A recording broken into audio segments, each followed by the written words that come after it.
sobre nuestro tema. Permítame, Juan Pablo, porque creo que tenemos al diputado y hay que aprovechar la dificultad de la llamada. Diputado Nicolás Maduro, ¿me escucha? Buenos días. Sí, buenos días, lo escucho perfecto. ¿Ustedes me escuchan bien? Le escucho muy bien, le saludo desde Colombia. Esta es W Radio, un placer tenerlo con nosotros y como decíamos, nos gusta hablar también con voces del oficialismo, voces del partido de gobierno.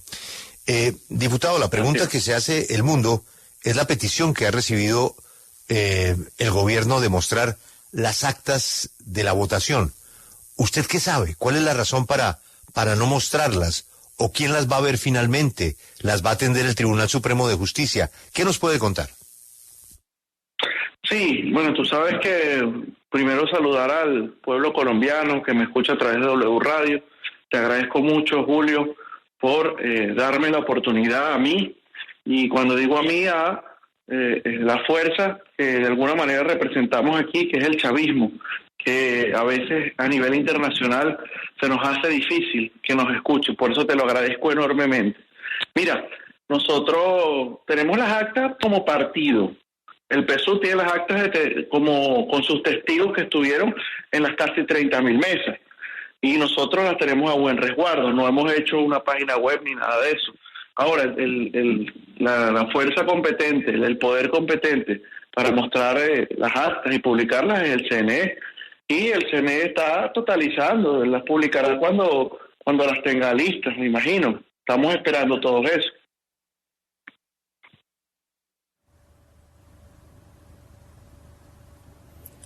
Sí, señor Guerra, pero ¿por qué si, por ejemplo, el presidente Maduro señaló el día miércoles en su rueda de prensa que el PSUV tenía las 100% de las actas, igual no las han publicado? El PSUV lo había hecho y lo hizo en una oportunidad publicando las actas en una elección primaria también que hicieron. ¿Por qué en este momento no las publican? Bueno, porque estamos esperando la institucionalidad. Nosotros las tenemos aquí, las pusimos a disposición del Tribunal Supremo de Justicia. ¿Por qué acudimos al Tribunal Supremo? Bueno, porque vemos que hay una pretendida voz de declarar algún tipo de fraude de legitimidad sobre las elecciones, como siempre han hecho. Mira, desde el 2004, 2008, 2012, 2013, 2018, 2020, 2021, hasta este año, la oposición siempre ha tratado de declarar fraude. Nosotros tenemos nuestras actas y estamos esperando que el CNE publique sus resultados para nosotros decir, aquí está la prueba de nuestra victoria. O lo que nos diga el Tribunal Supremo de Justicia, estamos esperando lo que nos diga el TCJ también. Diputado, la oposición también tiene unas actas que, al contrario que el CNE, fueron publicadas inmediatamente. Están en una página web que dispuso la oposición en Twitter, en todas las redes sociales. ¿Cómo usted puede decir a qué actas creerle? Digamos que lo están escuchando desde Colombia. Y un oyente se dirá, ¿cómo creerle a las del CNE que todavía no se han publicado en vez de a las de la oposición que sí están en casi 90%?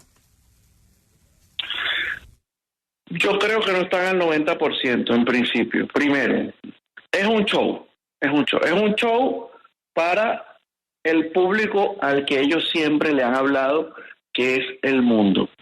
Aquí hacia adentro, Venezuela hoy es 2 de agosto. Está en paz, está tranquilo. Ellos aquí adentro no han consolidado la fuerza que ellos dicen tener afuera. Y se expresa también, no solo en las urnas se expresó, tienen un pueblo que lograron convencer, 4 millones, se respeta, se aplaude, pero ellos le hablan al mundo. Si tú ves, María Corina le habló en inglés ese día a la rueda de prensa y se la pasa hablándole al mundo. Entonces ellos montaron esa página web como show mediático para decirle al mundo, mire, yo tengo las actas. Mentira. Y estamos haciendo un trabajo, no me quiero adelantar, para desmontar ese fraude que ellos sí han montado en sus redes sociales. Ahora, yo me he dado cuenta, por ejemplo, que de las actas del Zulia solo han montado un 20% de sus actas, obviamente en las que ellos se consideran ganador. Faltan un montón de mesas por que ellos quieran montar en sus redes sociales. Al final, ellos no son el árbitro. Aquí hay una institucionalidad. Yo no me imagino un país que sus presidentes los proclamen o unas empresas o la oposición misma y no las instituciones electorales. Por eso nosotros, y vuelvo, insisto, acudimos a la institucionalidad venezolana. Ellos han querido históricamente, la oposición en Venezuela, desconocer la institucionalidad venezolana, desconocer la Asamblea Nacional, desconocer el Consejo Nacional Electoral, desconocer el Tribunal Supremo de Justicia.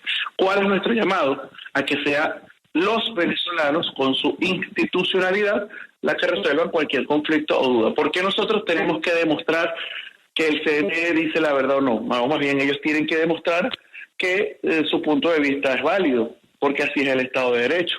Entonces, yo le digo al oyente colombiano que me escucha en este momento, pensamiento crítico, y que escuchen todas las voces que en Venezuela hacemos política, desde el reconocimiento a la institucionalidad y a las instituciones del Estado venezolano.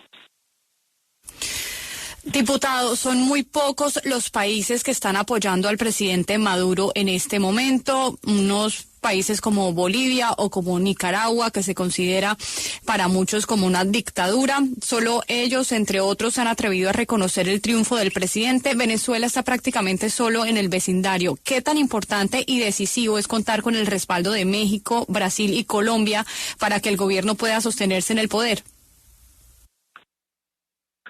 Bueno, si ustedes ven lo que pasó en el 2019, nuevamente, bajo el guión de los Estados Unidos, que han pretendido siempre desconocer la institucionalidad venezolana, se proclamó en una plaza pública una persona sin ningún acta, sin ningún voto para la presidencia de la República. 6 años después, 5 años y medio después, aquí estamos nosotros, tranquilitos, trabajando. Pudimos sacar el país adelante con mucho esfuerzo, no solo el gobierno, del empresariado, la gente de la propiedad privada, las cámaras de comercio, la industria. Hemos podido, en un esfuerzo conjunto, sacar el país adelante. ¿Qué esperábamos nosotros con esta elección? Bueno, tratar de volver a la normalidad, que las instituciones se respetaran. Yo creo, y por lo que estamos viendo, bueno, que va a ser un poco más complicado, porque nosotros no nos metemos con nadie. Nosotros estamos aquí construyendo nuestro país. Claro que es importante, claro que siempre va a ser importante la comunidad internacional. Claro que en el concierto de las naciones donde estamos, en América Latina, en América del Sur, siempre va a ser importante contar con los países aliados. Pero se demostró en el 2019 que estaba equivocada la comunidad internacional. Se demostró que Maduro ganó las elecciones en el 2018. Se demostró que fue un error apoyar a un Guaidó en el 2019. ¿Van a cometer el mismo error a la comunidad internacional? En el nombre de Dios, esperemos que no. Diputado, ya usted lo decía y es evidente esas complejidades en las que se encuentra Venezuela en este momento, pero también se planteaba, y ya lo decía, el tema de los acercamientos de México, Colombia. ¿Están ustedes dispuestos eventualmente a sentarse a hablar con la oposición, a tener un diálogo con la oposición? Fíjense, yo te voy a decir algo claro. María Corina nunca ha reconocido al chavismo como una fuerza. Pongo un ejemplo antes de contestarte la pregunta. Es el ejemplo de la persona que en este momento de alguna manera tiene una responsabilidad política dentro de la oposición venezolana. Y ella jamás nos ha reconocido, siempre nos ha atacado y nos ha descalificado de todas las maneras y formas. Entonces, para nosotros es difícil, por ejemplo, sentarnos con ella. Nosotros nos hemos sentado con todas las oposiciones de este país. Yo estuve en México, y ahí estuvo Gerardo Blay, estuvo Freddy Guevara, estuvieron una serie de personajes representantes de la oposición. Ahora, diálogo político es el más importante, siempre lo hemos tenido, compartido en la Asamblea Nacional, que es por excelencia, que ellos abandonaron, además, Debemos recordar que en el 2020 que hubo elecciones a la Asamblea Nacional. Yo soy diputado, ustedes me entrevistaron un día antes de la elección, recuerdo. Esta fue la primera entrevista en W Radio. Y ahí ganamos, ¿y qué se dijo? No, que fraude, que no sé qué. Nosotros ganamos, publicamos nuestras actas, se demostró cuánto votó, hubo bastante abstención, como históricamente ha habido en las elecciones venezolanas, y nosotros estamos en la Asamblea Venezolana. Ellos desconocen, como vuelvo y te repito, la institucionalidad venezolana. ¿Nosotros qué queremos? Que reconozcamos todos la institucionalidad venezolana y que sea a través de los medios venezolanos que se resuelvan los conflictos entre los venezolanos. Y nos sentaremos con quien nos tengamos que sentar. Nos hemos sentado con los Estados Unidos, nos hemos sentado con la oposición más extremista. Y por Venezuela, bueno, nos persignamos, nos bendecimos y hasta con el diablo, si nos toca sentarnos, nos sentamos. Señor Maduro, ¿usted sabe si en este momento el presidente Nicolás Maduro está negociando con Colombia, con México, con Brasil, algún escenario de transición? Mira, ya nosotros ganamos las elecciones, tenemos la mayoría.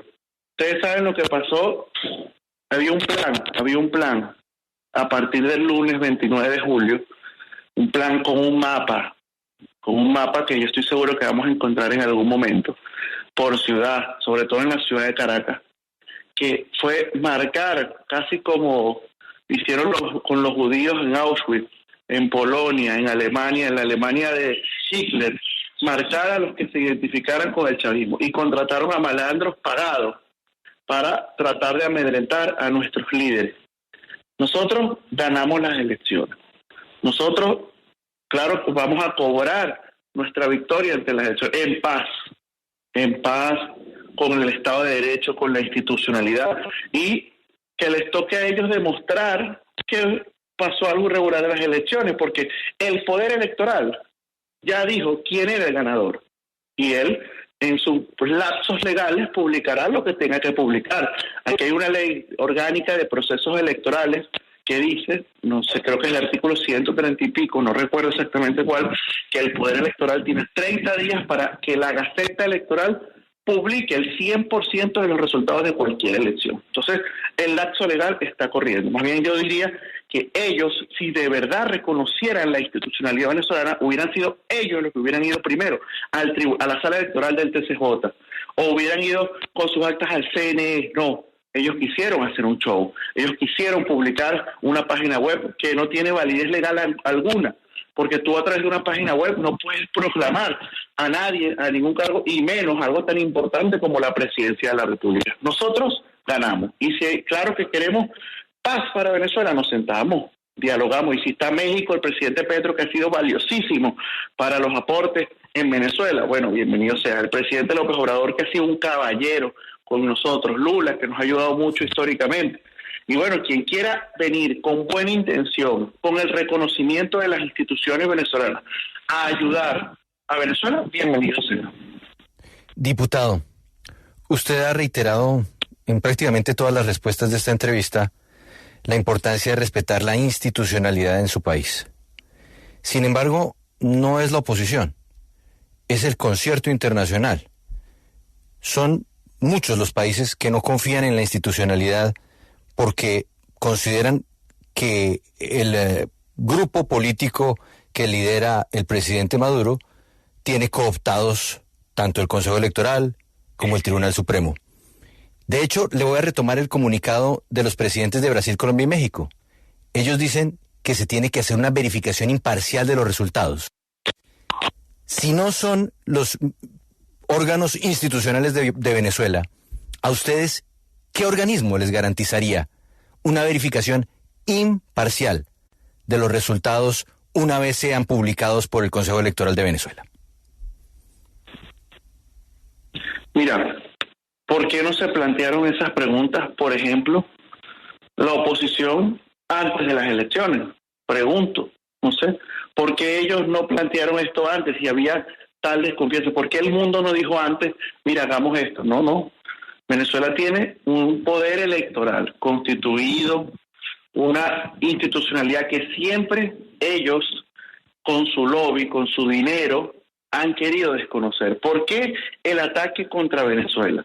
Porque Venezuela de alguna manera tiene una reserva energética muy grande, la más grande del mundo, reservas de oro, y es de alguna manera el país con las reservas de petróleo más grandes y más cercana a los Estados Unidos. Entonces quieren meterle mano a Venezuela. Nosotros hemos garantizado siempre nuestras elecciones con nuestras actas. O sea, el tema de las actas es ahorita porque ellos han armado un show, pero históricamente, desde que el sistema es automatizado en el 2004, señor Julio, nosotros hemos publicado todos y cada uno de los resultados electorales, siempre se han publicado y se publicará estos resultados electorales. Y cuando se publique, cuando tengamos todas las actas, entonces vamos a ver quién puede decir algo en contra del sistema electoral. Nosotros somos un país soberano, somos un país que tiene nuestras instituciones y pedimos el reconocimiento a esa institucionalidad. Diputado Nicolás, todo esto no podría llegar a una mayor tranquilidad, independientemente de el respeto que usted reclama por el Consejo Nacional Electoral en Venezuela y pues lo que pueda llegar a surgir del Tribunal Supremo de Justicia. Esto no se podría calmar con una auditoría internacional independiente del cuadrito que tiene María Corina en Internet o del resultado que equivocadamente dio el Consejo Nacional Electoral ese domingo sin ninguna prueba, sin mostrar una mesa. Salió un señor y dijo, el señor Amoroso dijo, no, ya, la tendencia es que ganó Nicolás Maduro una vez escrutado el 80% de las mesas. No se conoce ninguna mesa, no se conoce ninguna acta, no han vuelto a hablar nunca del tema. ¿Esto no se arreglaría con una auditoría internacional propuesta, por ejemplo, por Brasil, México, Colombia y algún otro país europeo que a ustedes les dé garantías de que ese auditor va a ser escogido por razones técnicas y no políticas? Claro, pero es que no se han agotado las instancias en el país. Aquí ellos siempre, como te dije al principio, su voz ha sido hablarle desde el principio al mundo, no hablarle a Venezuela, y por eso tal vez peque de fastidioso, pero debe agotarse la vía institucional nacional, creo yo, no, así es en todos los países, sí. Por ejemplo, en Colombia, yo me estoy lanzando a la alcaldía de algún municipio, no voy a decir cuál porque tal vez sea noticia, Maduro Junior quiere ser alcalde de Bogotá, no, estoy aquí en Venezuela. Pero imagínate que yo me estoy lanzando a una alcaldía y yo pierdo, ¿qué hago? ¿Me voy a la Corte Internacional de Justicia? No, yo voy a un tribunal electoral o a un tribunal de instancia, de primera instancia en Colombia, presento mis actas, me voy al organismo electoral colombiano, digo, yo tengo que demostrar que me hicieron trampa. No, el Estado tiene que demostrar que tiene una institucionalidad. Entonces, estamos partiendo del principio de que el Estado está fallando y no del principio que debe demostrarse que hubo alguna irregularidad. En base a eso, yo diría, yo estoy estudiando Derecho, todavía no soy abogado en Venezuela, pero hay que agotar todas las instancias. Ellos saltaron la institucionalidad porque nunca la han reconocido.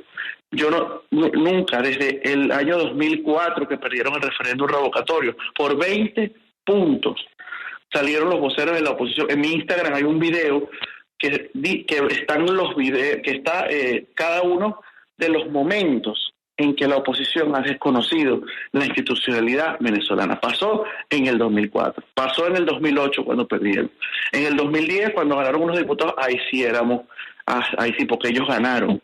En el 12, Capriles reconoció a medias que Chávez le ganó. En el 13 no reconocieron que le ganamos, que hubo una victoria por más de 300,000 votos. En el 2015 reconocieron porque nos ganaron, y nos ganaron bien, 7 millones a 5 millones. Nos ganaron bien, entonces ahí sí reconocen la institucionalidad venezolana. Luego, en el 2018 se retiran y denuncian fraude porque iban perdiendo. Y nosotros sacamos 6 millones de votos.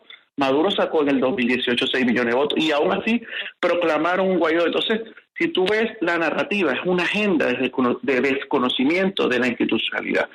¿Qué pedimos nosotros? Hay que agotar las vías nacionales, hay que agotar las instancias nacionales. No de una vez, no.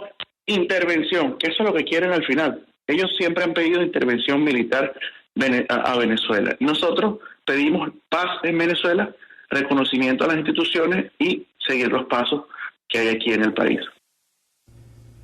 Nicolás, ya conocemos, le pregunto desde Washington, lo que ha dicho el subsecretario Brian Nichols, que Estados Unidos considera a González como ganador, que el Consejo Nacional Electoral, dice él, es del gobierno de Nicolás Maduro. Y el secretario Blinken, su superior, señaló ayer lo mismo, como formalizando esto. Muy importante conocer qué responde usted a los Estados Unidos después de conocer esas posturas. Bueno, hay un comunicado que acaba de publicar la Cancillería, creo que hace una hora más o menos. Ahí está la respuesta y la posición oficial de Venezuela. Es un grosero intervencionismo. Yo ayer publiqué un proverbio de la Biblia.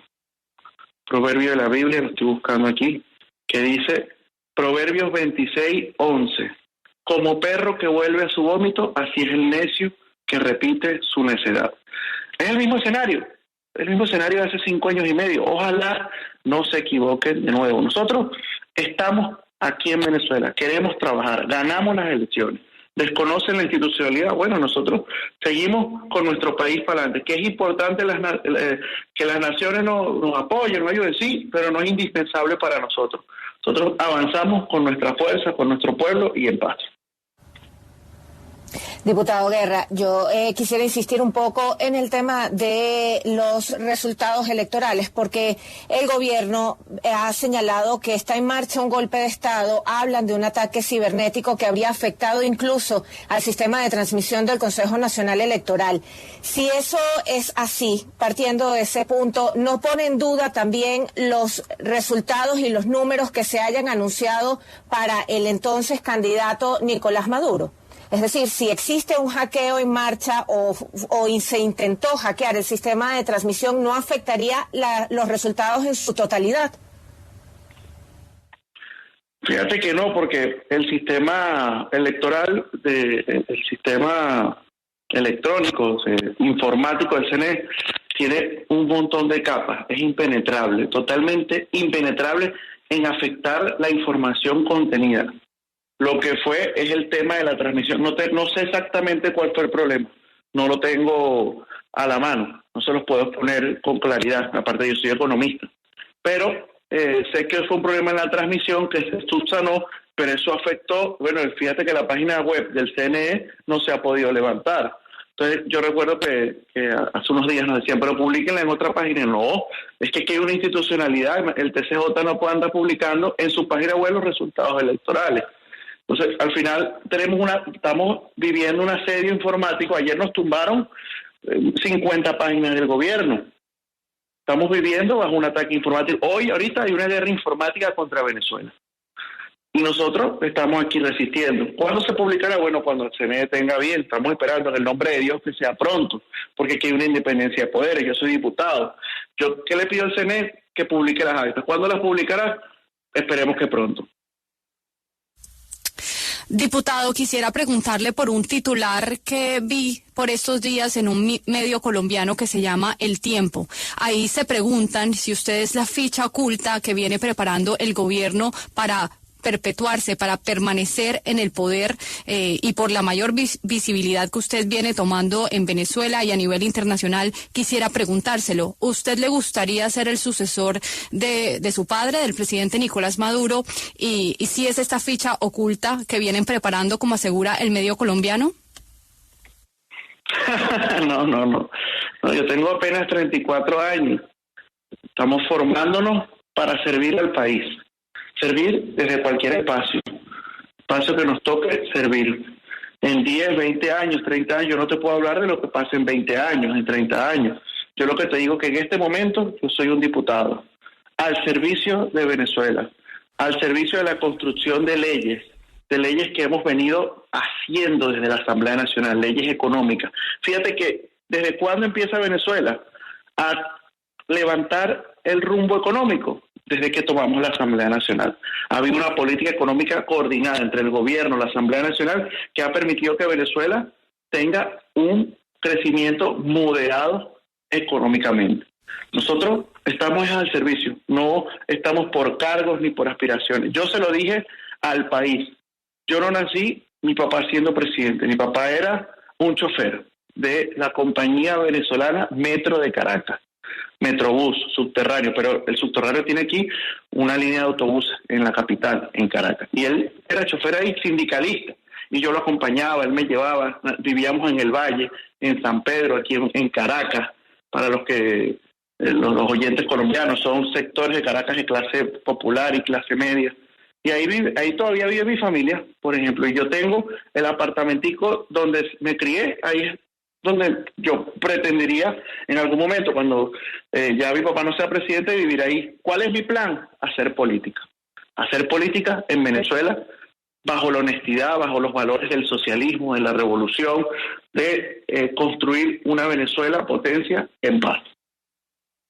Diputado, pero con todo el respeto, la recuperación económica de la que usted habla no se nota, porque no en vano se han ido 7.7 millones de venezolanos, algunos por la vía regular, otros por la vía irregular, supuestamente obligados por la situación devastadora de Venezuela, y empezaron a migrar mucho antes de las sanciones.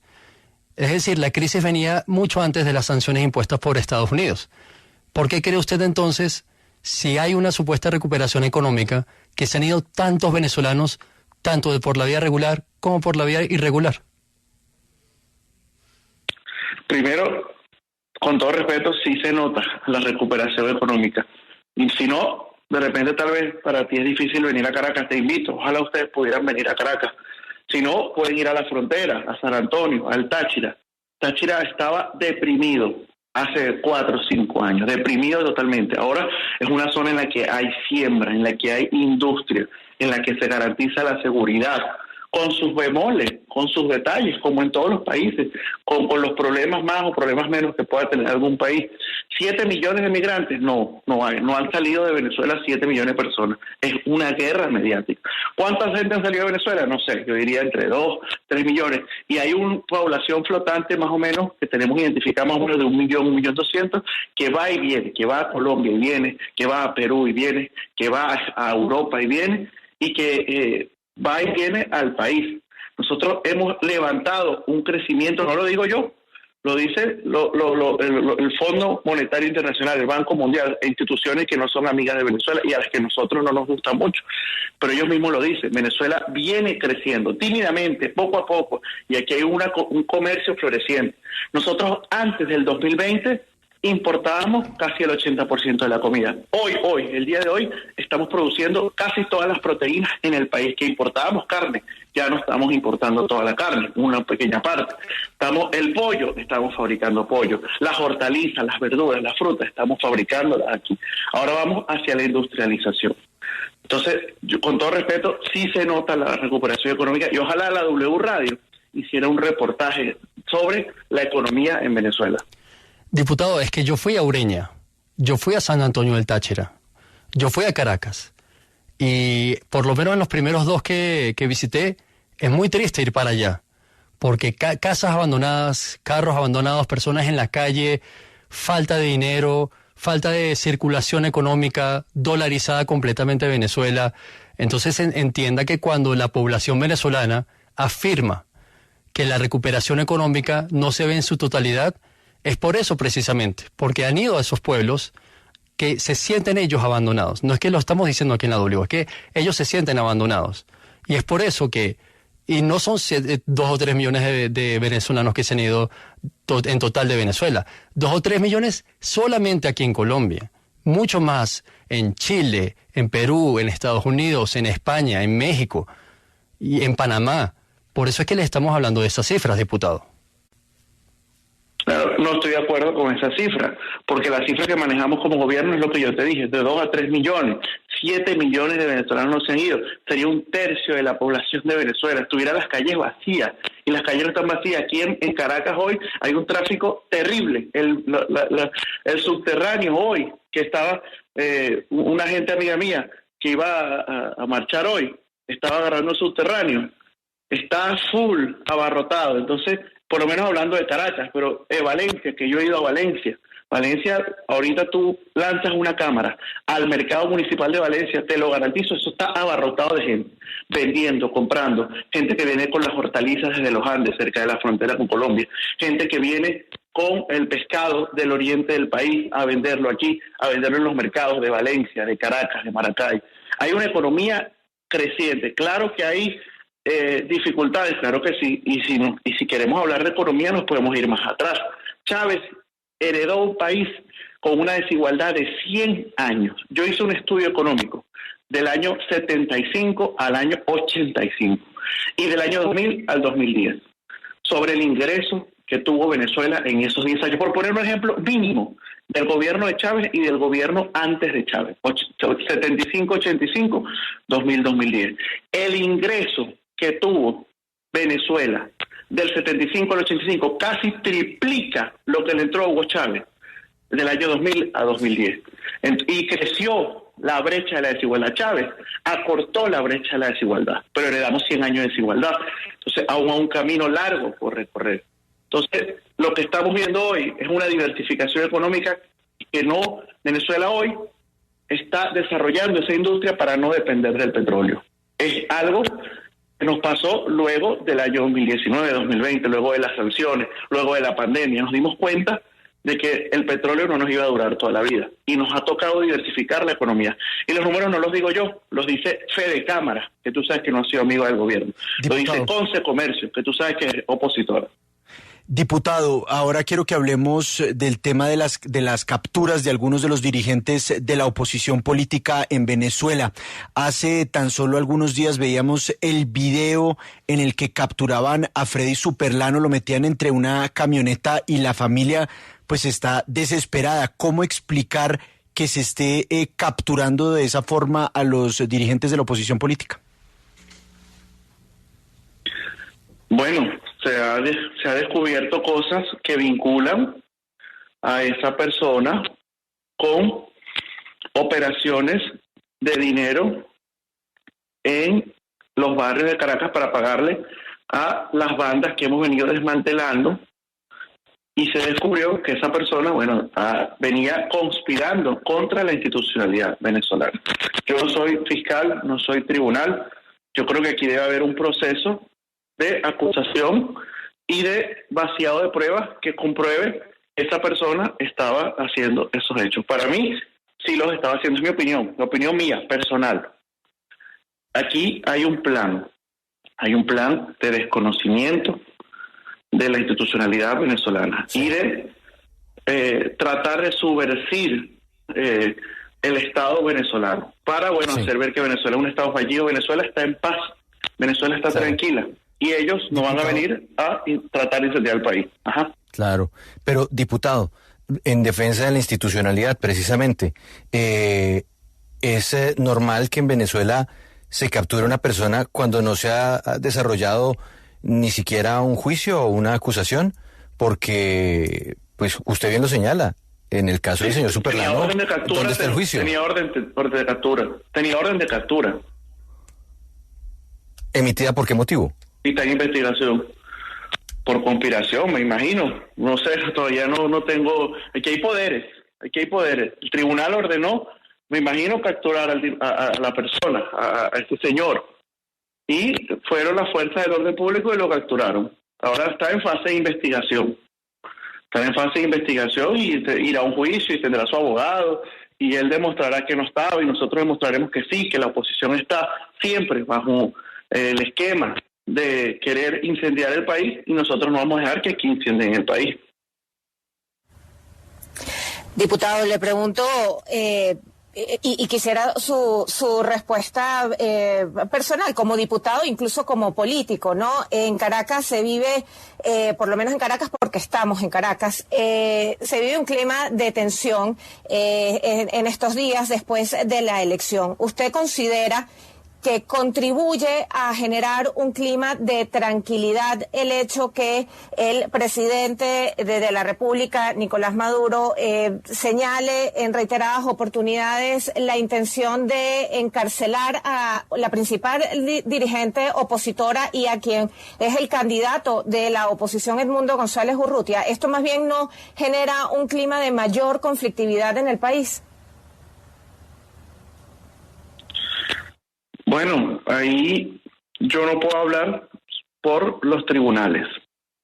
Ahí hay hechos públicos y notorios que hablan de llamar a la subversión, al desconocimiento del Estado de Derecho. Yo quiero saber qué pasaría en Colombia si viniera un dirigente político y le dijera a las Fuerzas Armadas: desconozcan la institucionalidad, levántense en armas contra el Estado de Derecho. No reconozco ni el Poder Legislativo, ni el Poder Judicial, ni el Instituto Electoral, ni la Fiscalía General de la República. No, yo reconozco lo que yo tengo, mi voz. Y llamo entonces, en el marco de la voz que yo reconozco que es la mía, a levantarme contra el Estado. No.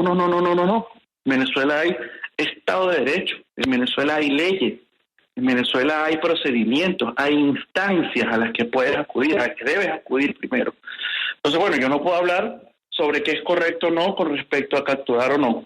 Yo sí quisiera que hubiera justicia, que no hubiera llamados a la violencia, que hubiera diálogo, que nos reconocieran al chavismo como una fuerza social, como una fuerza política que existe, que está en la calle y que ganó unas elecciones a pesar de tener 25 años en el gobierno, a pesar de las sanciones, de las amenazas, de los 6 años bajo asedio que hemos vivido, porque el gobierno de Maduro no ha sido un gobierno normal, con acceso a financiamiento internacional, con acceso a créditos, con acceso a la banca mundial. El gobierno de Maduro ha sido un gobierno totalmente bloqueado y asediado. Y nosotros, y te lo repito, hemos venido levantando el país, con sus problemas, con sus bemoles, con las dificultades que pueda tener cualquier país.